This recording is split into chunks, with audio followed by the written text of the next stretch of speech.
اللهم صل على سيدنا ومولانا محمد وعلى آلہ وسلم۔ بسم اللہ الرحمن الرحیم۔ شروع اللہ کے نام سے جو بڑا مہربان نہایت رحم والا ہے۔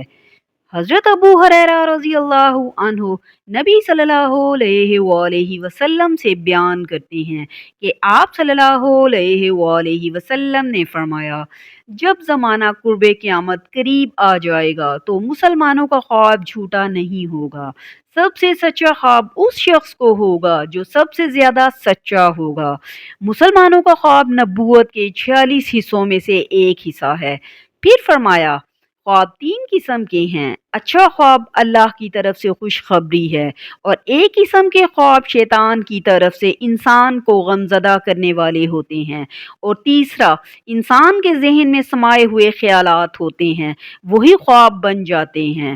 تو جب تم میں سے کوئی شخص ایسا خواب دیکھے جو اسے ناپسند ہو تو وہ کسی بھی شخص کو وہ خواب نہ بتائے اور کھڑے ہو کر نماز پڑھے۔ پھر فرمایا، نیند میں خواب میں پاس نظیر دیکھنے کو پسند کرتا ہوں اور گلے میں توق دیکھنے کو ناپسند کرتا ہوں۔ السلسلہ حدیث نمبر 18۔ اللہ پاک ہمیں ان پیاری احادیث پر عمل کرنے کی توفیق عطا فرمائے، آمین۔